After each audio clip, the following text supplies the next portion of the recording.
E um questionamento que a gente sempre faz assim é que quando a gente pensa no ouro, a primeira imagem que vem para a gente assim é de um elemento que ele automaticamente oferece riqueza, prosperidade, né? E aí, de repente, a gente começa a pensar que sim, porra, se os pretos que estavam aqui eram eles que sabiam pegar a terra e transformar ela em ouro, como que essa galera pode ser representada historicamente como alguém que não tinha muito entendimento do que estava fazendo, né? E aí é importante dizer que o Ouro Preto muda o planeta, né? A movimentação que acontece aqui, de revirar a terra, de fazer esse material aparecer, né? Ele muda a geopolítica mundial, assim. Então não existiria sistema capitalista da maneira como a gente existe, a Europa não teria se organizado da maneira como se organizou, né? Só que a narrativa histórica que a gente conhece, ela está sempre reverenciando quem possibilitou o ouro chegar em grande quantidade na Europa, né? E nunca quem conseguiu de fato fazer ele aparecer. Então, se a gente olhar o nome de praça, de modo geral, assim, a gente vai ver o nome dessas figuras políticas europeias, que de alguma maneira fez com que esse material escoasse, né? Mas se a gente pega lá no início da historiografia, quando fala do primeiro achado do ouro, vai falar que foi um mulato, né? E aí toda vez que vai fazer alguma referência a alguém de pele escura, né? Então nunca vai falar da origem. Então é sempre o escravo, é sempre o mulato, né? É sempre o negro ou a negra, né? E à medida que a gente vem vasculhando, a gente vem entendendo que o negócio é mais profundo, assim. E que se não fosse essa galera, nada disso teria emergido, assim, né? Aí fazendo uma ponte agora lá com Moçambique. A gente tem um personagem chamado Antônio Francisco Lisboa, que todo mundo conhece como Aleijadinho. É curioso esse cara ser conhecido, né, reconhecido historicamente como o patrono das artes do Brasil, né? Mas ele era um cara que era filho de um português com uma negra, né? Que é como é apresentado historicamente, assim. E o trabalho que o cara fez em Pedra Sabão é um trabalho que, de certa maneira, botou Ouro Preto de novo, assim, na rota de reflexão, né? Então, assim, é curioso pensar que num dado momento no Brasil as pessoas estabelecem Ouro Preto como o berço da civilização brasileira, né? Então, o primeiro lugar que se produziu arte, que se produziu cultura, né? E aí não é nós que estamos falando aqui agora, né? Isso está em todos os livros de história, né? Aí por que eu estou falando isso, né? Porque a gente tem uma referência que lá em Moçambique, de onde vem a Liz, lá tem pedra sabão, vocês sabiam disso? Tem pedra sabão em Portugal, né? Não tem pedra sabão em Portugal. Então, eu vou arrepiando mesmo com esse frio. Que é isso, né? A gente não tem muita evidência, assim, muito documento textual para poder dizer de certos personagens, né? Quando a gente vai pesquisar sobre o Viraçaio, que era filho de um indígena com uma mulher negra, um homem preto, que é considerado assim, um cara muito influente, né? Um grande contrabandista de ouro, ele vira uma lenda, né? Um mito. Quando a gente vai pesquisar sobre o Chico Rei, né? O Muzinga, Galanga Muzinga, né? O filho dele, vai virar lenda também, né?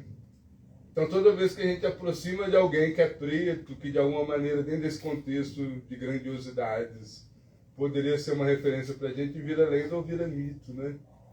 Mas só que a história está aí para poder se revirar e para trazer outros elementos, né?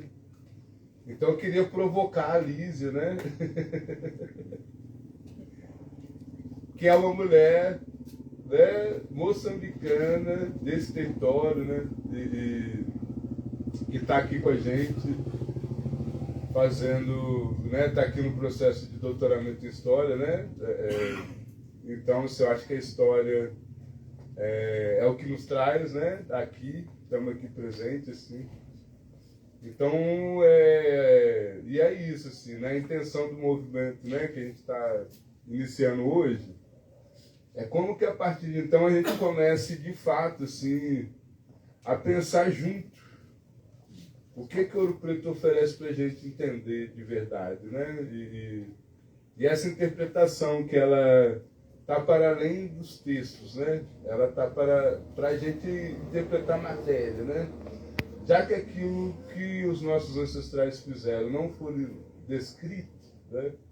E quando foi descrito como sendo um trabalho qualquer, mas aí à medida que a gente caminha por aí, observa, a gente vê que é um trabalho muito primoroso, que não seria possível ter acontecido assim, se não fosse executado por alguém que sabia muito bem o que estava fazendo, né? Então é mais ou menos isso, assim.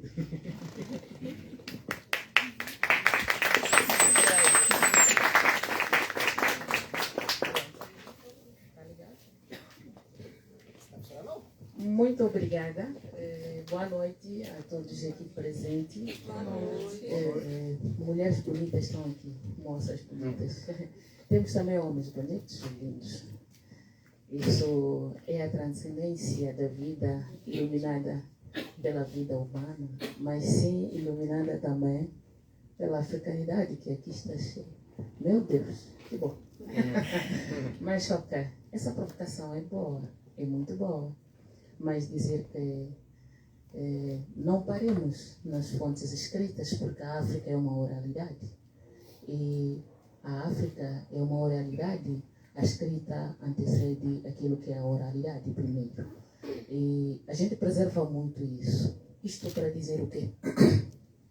Temos o Brasil hoje, temos o Brasil ontem e teremos o Brasil no futuro.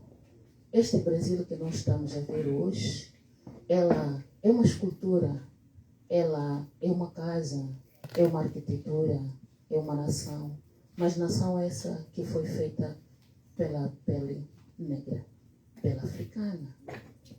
Este preto que você tanto menciona aqui, que na verdade não foi dada a oportunidade de ser colaboradora, cooperadora dentro dessa criatividade, dentro dessa vivacidade, fora e dentro.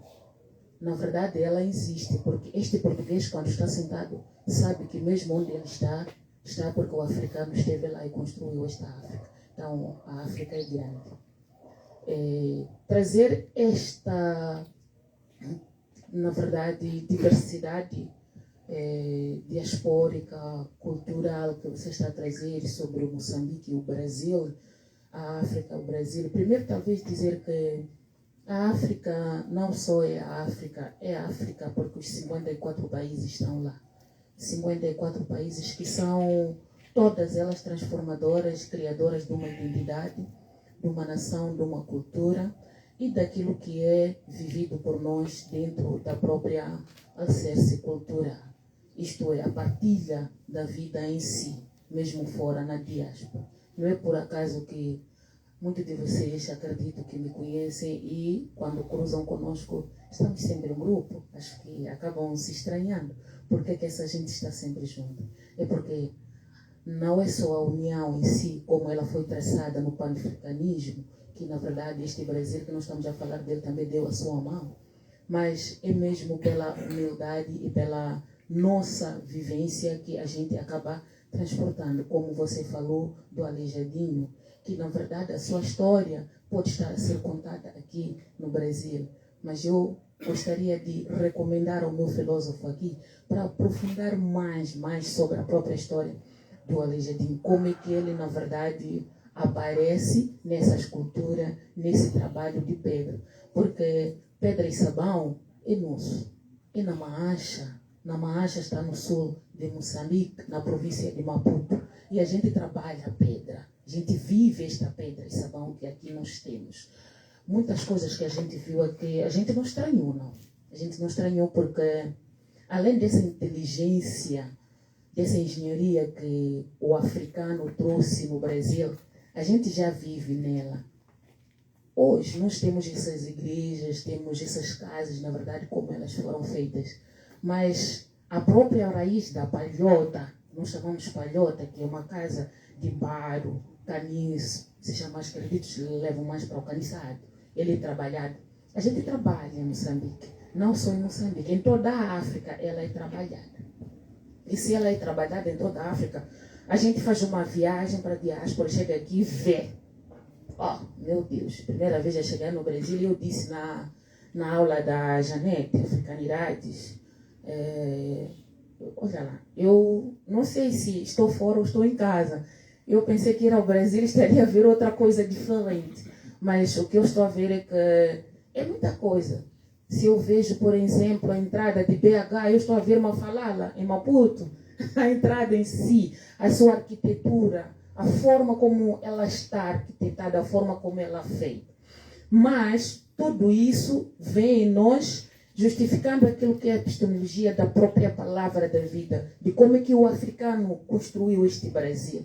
É por isso que hoje em dia a gente tem, desses 54 países, mais de 14 países com cooperação brasileira. Se você está a ver aqui esse intercâmbio, esses estudantes, maior parte de nós que a gente vem para cá, é porque o Brasil traz esta afinidade, traz esta cooperação, este bilaterismo consistente, através de quê? Da institucionalização, através dos recursos em si, essa vivacidade em si trazida, através desta partilha, na verdade, do Brasil Sul. Este Brasil Sul que vai trazer mais esta questão de abrir mais espaço para os intercambistas poderem estar aqui. Por isso que eu estou aqui hoje sentada, né? Apesar da minha pesquisa ser uma pesquisa que eu sei que o dia da banca vamos discutir muito com quem estiver lá, porque é uma pesquisa que todo mundo acaba achando, meu Deus, como é que você vai falar da poligamia no Brasil se a poligamia é em Moçambique? E eu digo, olha, eu vou falar da poligamia em Moçambique, não em Brasil. O que eu quero é trazer o Brasil para perceber que é minha cultura. E se é minha cultura, tem que respeitar a minha cultura. Pode escrever, sim, em Paulina Chiziane, Niquete, mas deve olhar esta questão da identidade cultural. Lá para nós não é crime. No Brasil pode ser confundido como amantismo, mas para nós é um sistema estrutural que já se acessa desde os tempos primórdios. Entretanto, a gente não tem como parar isso, assim como outras pesquisas que estão por aí, olhando mesmo para a questão do próprio empoderamento da mulher.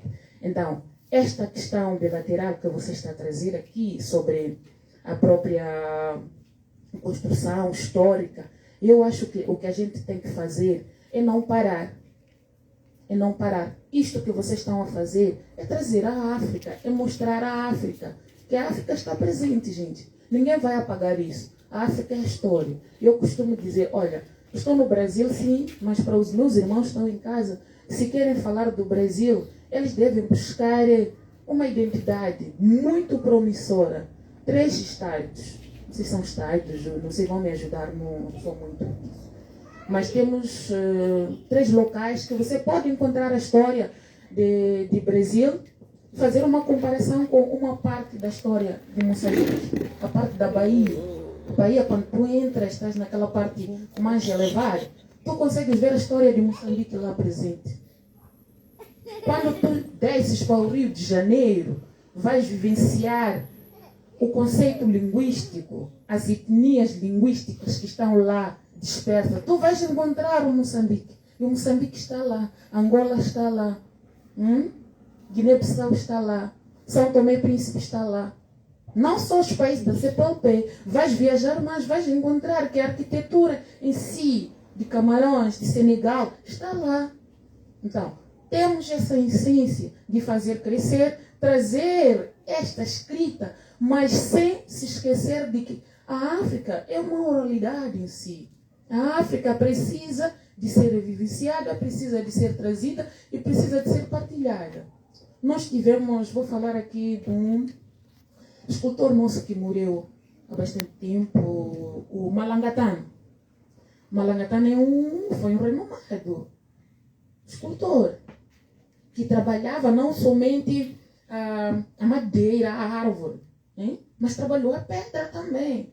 E temos várias referências a nível da diáspora que fez elevar esta pessoa do jeito que ela é. A Paulina Chiziane, que eu escrevo tanto sobre ela, ela é estudada em São Paulo. Ela é estudada, tem cursos sobre ela. Então, se nós vamos trazer essa escritura, vamos trazer esta oralidade, nós precisamos de viver e partilhar daquilo que é o afro-brasileiro. O sangue do moçambicano está no sangue do brasileiro também. Então, o brasileiro tem o passaporte aberto.